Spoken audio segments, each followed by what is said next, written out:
Hello! Today we are going to watercolor the kitty cat that we drew in our Whimsical Cat series. Now I just drew that cat fairly light, and the next step is that I want to ink it. So I'm going to ink it just by going over my pencil lines. And now if we don't stay right on those pencil lines, don't panic, because we're going to erase the pencil lines and only the ink lines will show. So I'm going to finish this off camera so you don't have to watch me do this, and we will be back in just a few seconds. Okay, almost done with the inking. I'm going to go ahead and ink in my eyes with my pen, because I don't have a very dark black in my watercolor set, and I want these eyes to really show up. So we're going to finish that off with our black.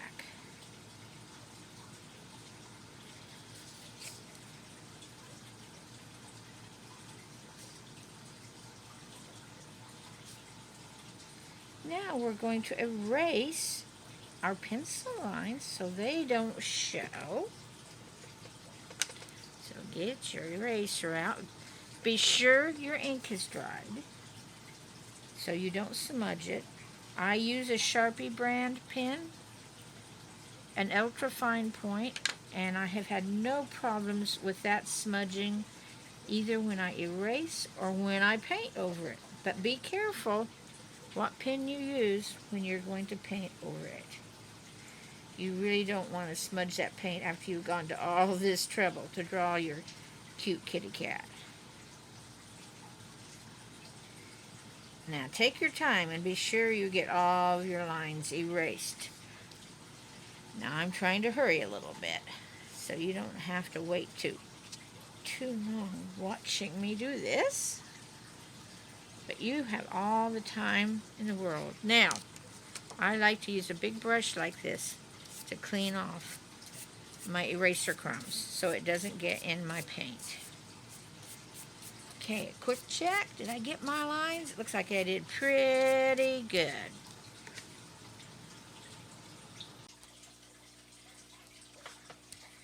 All right, our cat is ready to paint. Next, we need to tape it down so it doesn't wrinkle too much.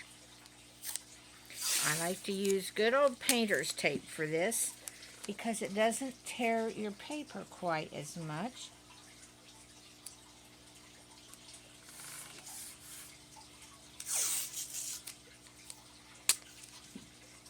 Just about 1/4 of an inch over is good.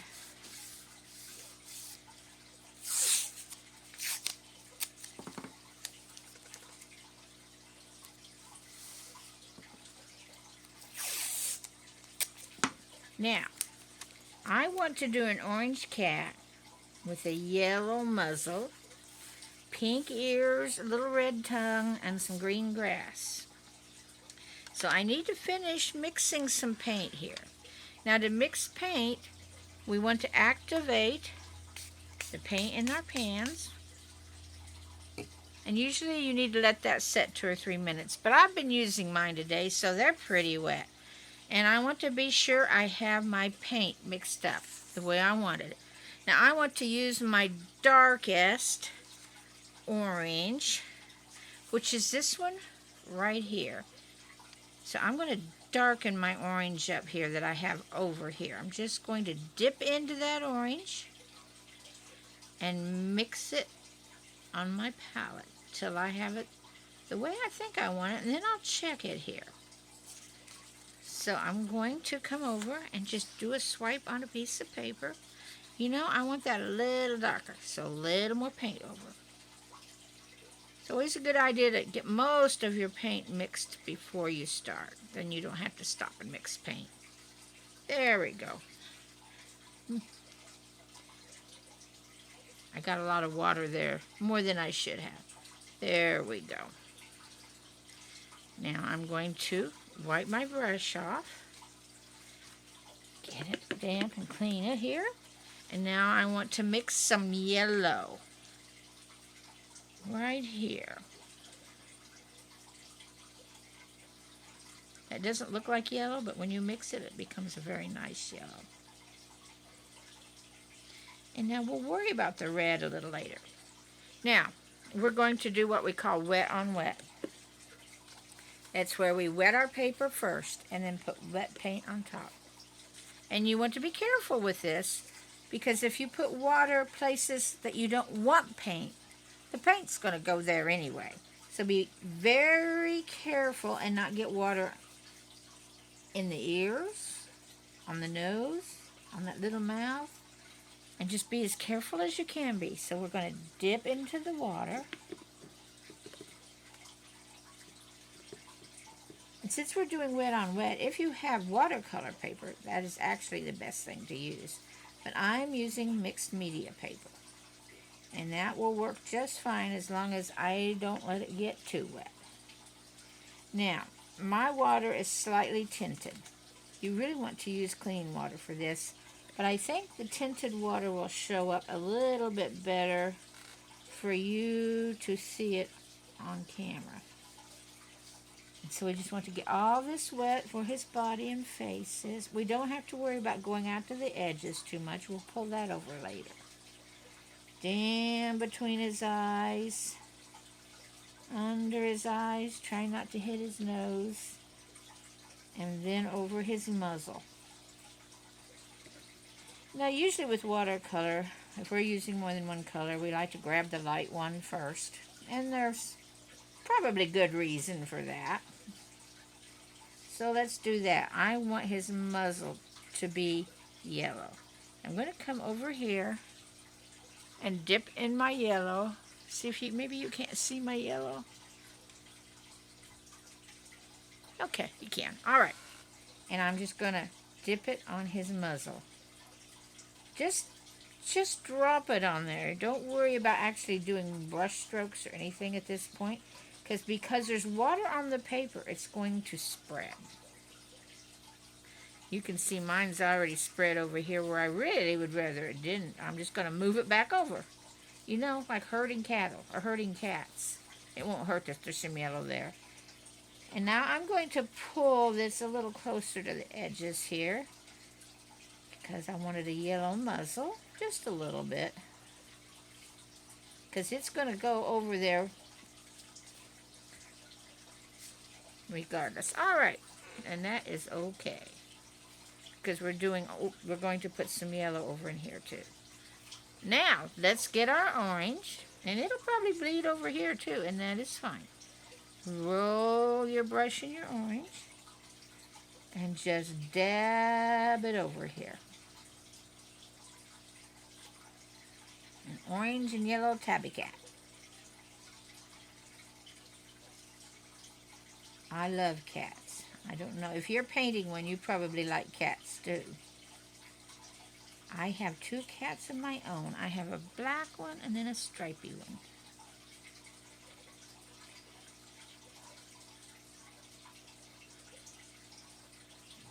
And don't worry at this point about how close you get to the edges. We're going to move it over to where we want it a little bit later on. We're just going to get this paint over here. There, you can start doing its thing. It's okay if yellow's already gone over there. It's no problem, because this is going to be a mixture of yellow and orange anyway.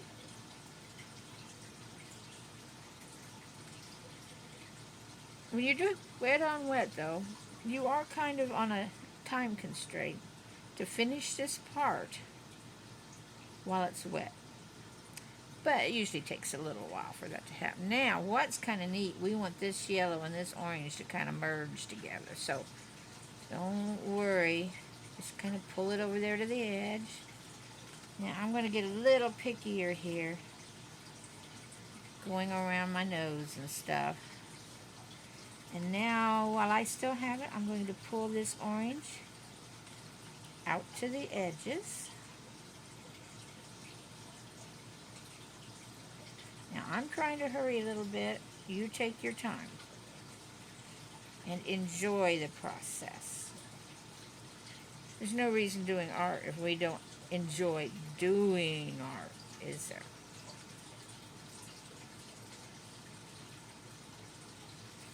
See if I can get that up there. Yay.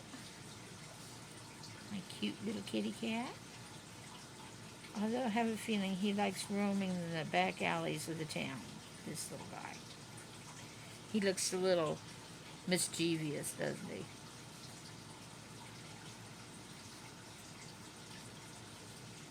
Now my paper is buckling somewhat because this is just mixed media paper. Watercolor paper would work better, and if you have watercolor paper, I'd suggest you use it. And I have some, but I wanted you to see what it would be with mixed media because you might be more likely to have that in the house right now. Okay.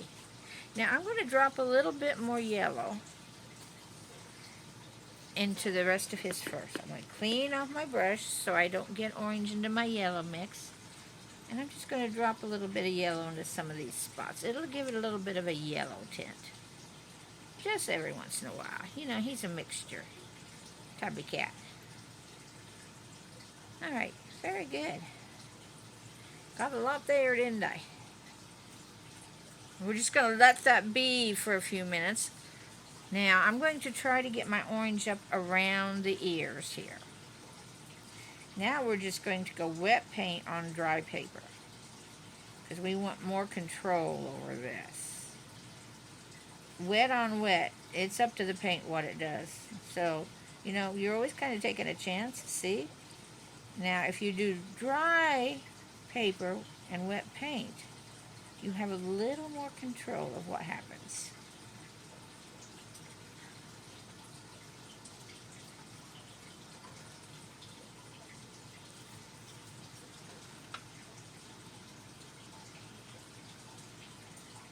And then we also need to do the tail and his paws this way.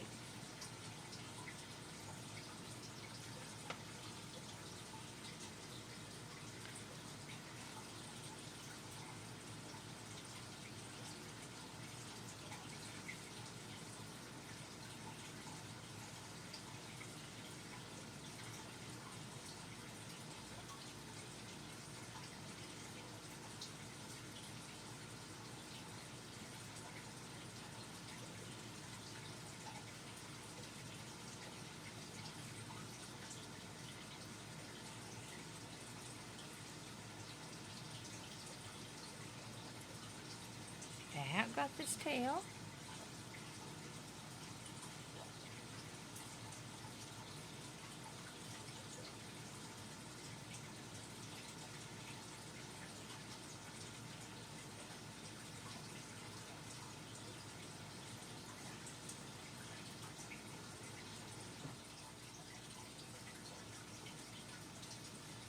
Dab off this little bit of extra paint.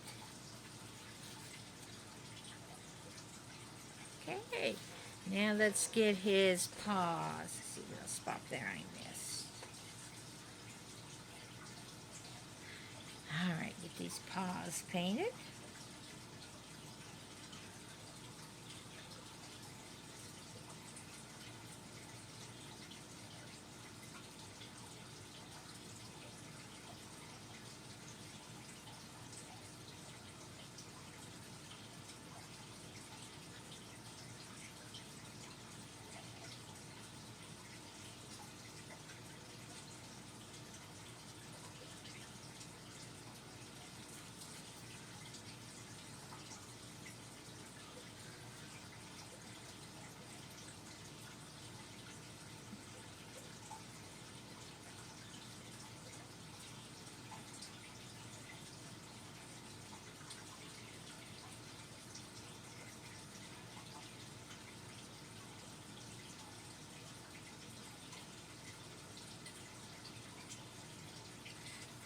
Alright, clean my brush off now.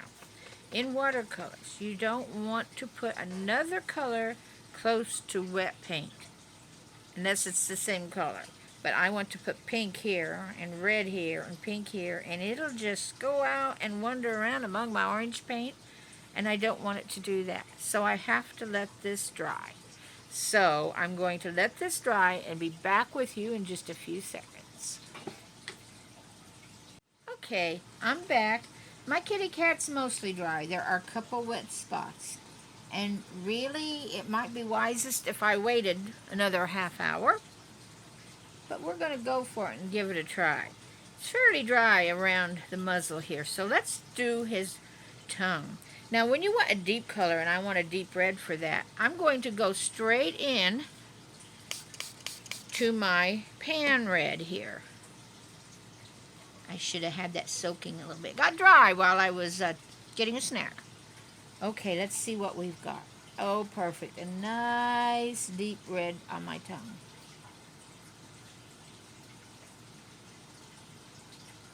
Perfect. Very happy with that. Now we want pink for the nose and pink for the ears. I'm going to clean my brush. Now the way we get pink is to have a very light red. Now I've got some red mixed up over here that I think might be very light. Let's see. Actually, it's almost too light, so I'm going to add a little bit of red to it here.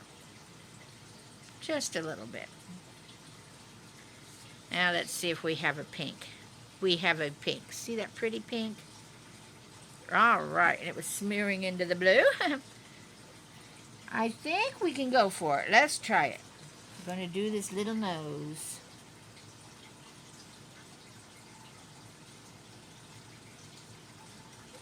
I've got quite a bit of paint there. I'm going to dab it off so it doesn't run off onto the rest of his body. There we go. I think I'd like to have his ears just a shade darker than that. Let's get a little more red in there and get that a little bit darker.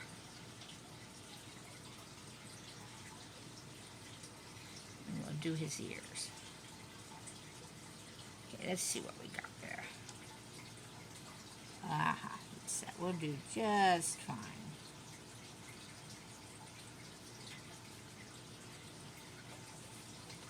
Dab it off a little. Pull it right to the edges.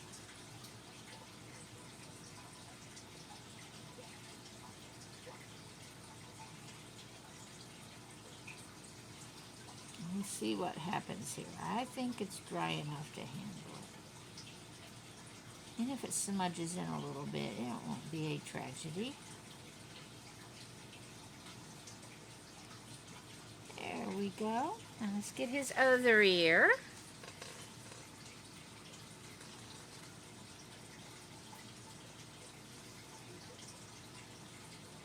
About done with this little guy.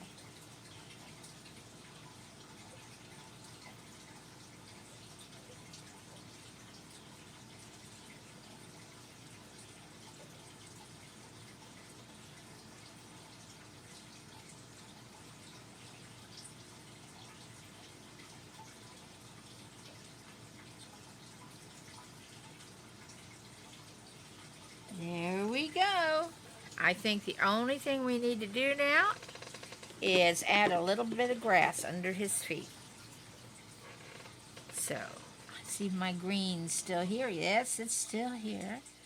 My green that I used earlier. And I'm just going to dab a little bit of green under here, just to give him a little bit of grass to sit in. Just kind of dab that in there.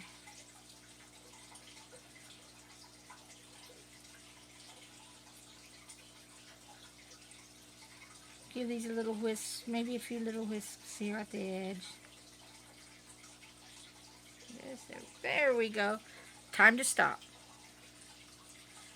All we need to do now is let it dry and sign our name and our date. And he's ready. Now, I'm going to show you how to take the tape off. This should wait until he's dry. But I'm going to show you with one piece here. Be careful when you take the tape off to pull away from the pictures and pull slowly. And that way, you probably won't tear your paper. Now, if you rip it off and go the wrong direction, it'll take some of the paper with it, even with painter's tape. And there we go. Well, I hope you enjoyed this painting of your kitty cat, and I hope you come back and join us for some more whimsical critters and other kinds of things. So I'm going to say bye-bye for now.